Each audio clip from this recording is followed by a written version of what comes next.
graphic nature of this program, viewer discretion is advised. You're listening to Odyssey, A Tale from the Road, an audiobook by Christopher Cologne. All rights reserved. Any resemblance to persons living or dead are purely coincidental. Chapter 26. The thunder of their motorcycle engines was deafening, even with the windows rolled up. Me and my bandmates had taken to covering our ears. It was all we could do to bear the pain of our encasement in the bubble of roars.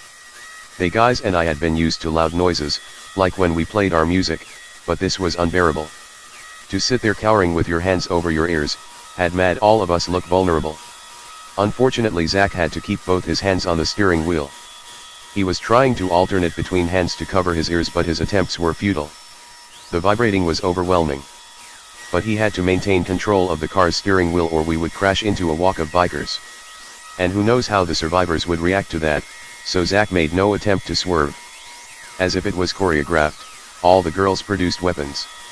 Some had bats, or wooden boards. A couple had pipes and some had crowbars.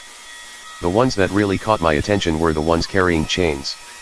As the girls started pelting the cars with their swinging objects, it was the chains that had sounded the most musical. It was a pleasant tinkle as each link of the chains had made its individual contact with the chassis of the hearse.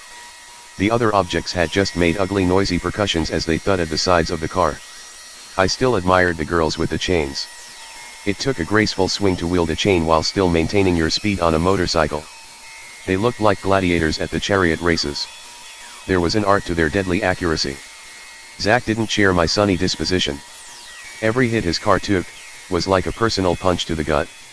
He was feeling the psychosomatic pain of the damage his car was sustaining. He started to buckle under the pressure. Tears started to stream from his eyes uncontrollably, as gasped in air on huge sobs. "Stop!" His yell sent chills down my spine. It sounded louder than the motorcycle surrounding the hearse. "Please stop hitting my car. You fucking bitches, stop." I could see the looks of pleasure on the faces of the biker chicks pounding our car. It was like having an out-of-body experience. I should have been scared, but I wasn't. These girls were trying to kill us, or at least do major bodily harm. And just sat there with my hands over my ears taking in everything, like I was watching it on television, detached. I was hypnotized. I still can't explain why I was in such a calm frame of mind. All the girls were gorgeous, yet deadly. I kept thinking about Penny. If she had a passion for motorcycles as she did for the guitar, I could see her riding with these girls. Strong and sexy women, I wanted to kiss them all. What the hell was wrong with me? As calm as I was, Zach was losing it. His precious ride was smashed to bits. The girls had put dents and dings all over the car. They smashed the headlights, the tail lights, and broke off the rear view mirrors off the side of the hearse. Every pane of glass had gotten hit and the spiderweb of cracks almost obscured our view in every direction. It was safety glass, so it didn't break and come out its frame so easily, but it certainly wasn't made to take repeated traumatic blows. None of the hits had made it to any of the important parts of the engine, because we were still moving. We weren't leaking gas, oil, or coolant, to the best of my knowledge. There were no telltale signs. I saw our auburn-haired friend make another hand gesture, and the wall of motorcycle and flesh parted ways in front of the hearse. It looked as if they were letting us go. We had paid penance for our sins and were being released. The bikers in the front of the hearse started to veer off to the side of the road and slow down to let us pass. I looked out the cracked back window of the hearse and saw the bikers form the caravan they were in, when we first came upon them. Zach took the cue and floored gas pedal of the hearse. After some time, we lost the bikers in the distance. They had just disappeared. It was one long straight road. If we slowed down they would catch up to us at any minute, so we kept it moving. We never saw the Satan sirens again. Things eventually calmed down. Zach had dried up all his tears, but had gotten silent since our exchange with the bikers. He just drove with his full attention on the road. It was a big empty nothing in front of us, but if some animal did pop out in front of the hearse, he was ready. He was lost in his thoughts and his only solace was to concentrate on the road. It was the only thing that made sense. He had a job to finish. The silence was eerie. I took the opportunity to read the newspaper I bought back at the gas station.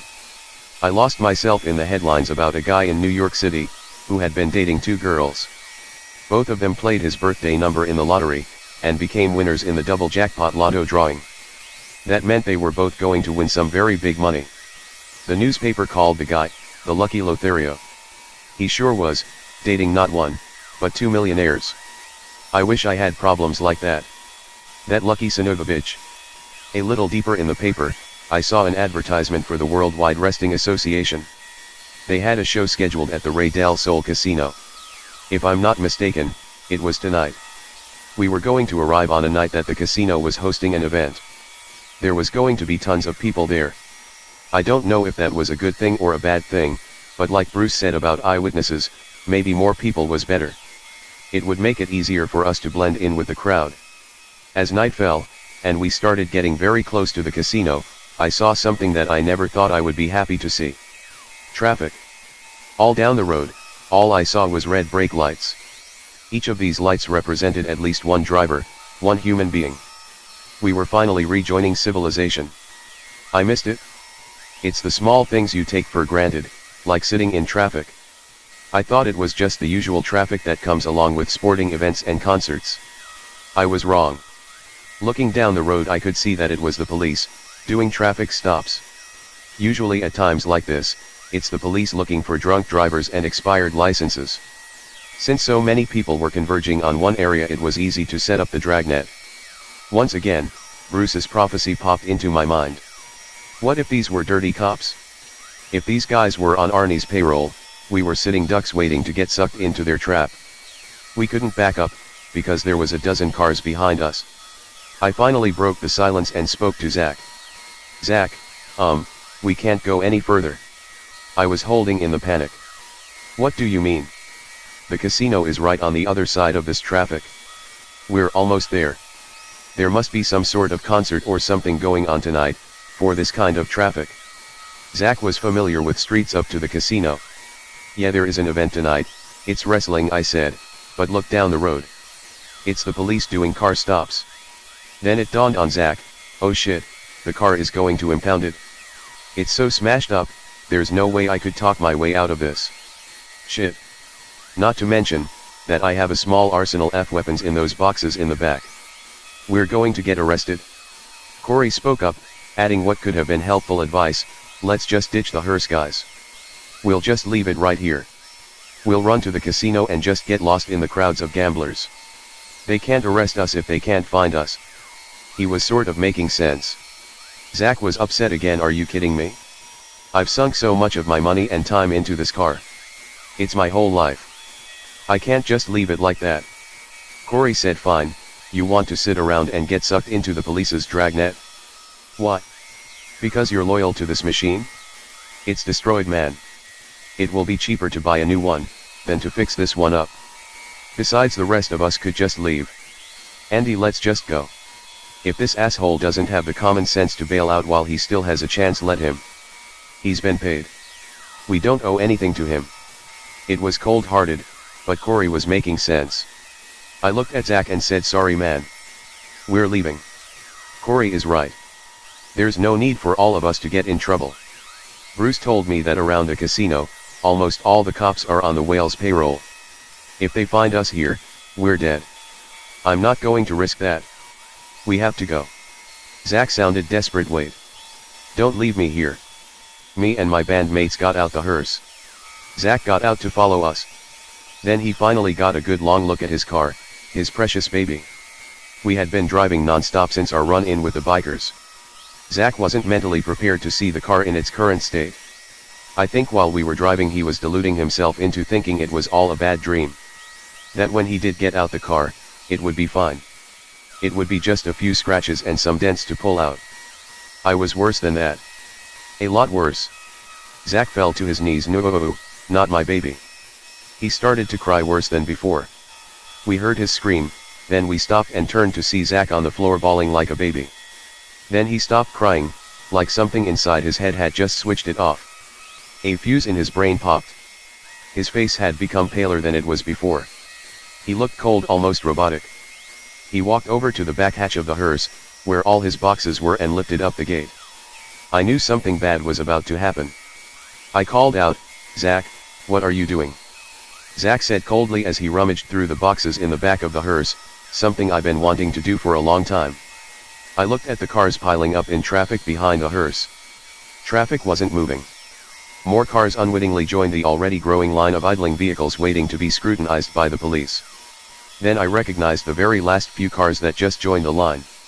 It was a row of black Cadillacs. Arnie's man. Holy shit, we need to get out of here.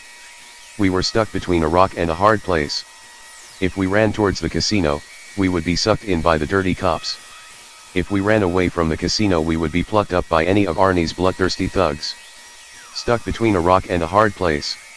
We were indeed fucked. When Zack emerged from the back of his ride, he looked like an extra from one of those post-apocalyptic road warrior movies, that I'm sure inspired him to trick out his precious hearse. He had 2 semi-automatic rifles in his hands and what I can only assume was a grenade launcher hanging from a strap around his neck. He calmly closed the gate to the back of the hearse, walked up to the driver's side window, balanced both rifles in one arm and used his free hand to turn off the engine. He then started kicking the side of the hearse. As much as my life stood in the balance, I was mesmerized by his actions and frozen in place, watching intently on his every move. He had said he was doing something he wanted to do for a long time, and my curiosity was too strong to let me flee, as I should have been doing. Zack kept kicking the side of the hearse until its anti-theft alarm went off. It blared into the dark night. Zack had walked a fair distance away from the vehicle holding both rifles like a victorious soldier. People in the cars around us were screaming and scattering away in fear. That was the smart thing to do. I stood there and watched. He turned and faced the vehicle. He announced, at the top of his voice, to anybody who might have heard him, "I am the angel of death. The day of reckoning is at hand." With that, he took the grenade launcher and had shot a fiery missile into the damaged hearse with its alarm still blaring. It had made a remarkable mushroom cloud as it exploded, sending shrapnel everywhere. Needless to say, the alarm stopped making noise, because it was incinerated, instantly. The heat scorched my face. I don't know how I wasn't hit by any flying debris. Soon after the explosion, Zack started to shoot his rifles at the row of cars. Like I said before, the smart people had already left and the stragglers got the hint, and took off themselves. I heard Zack laughing as he sprayed recklessly into the twisted metal of the explosion and its aftermath. I finally came to my senses and ran. Please visit twostrangersonePodcast.net.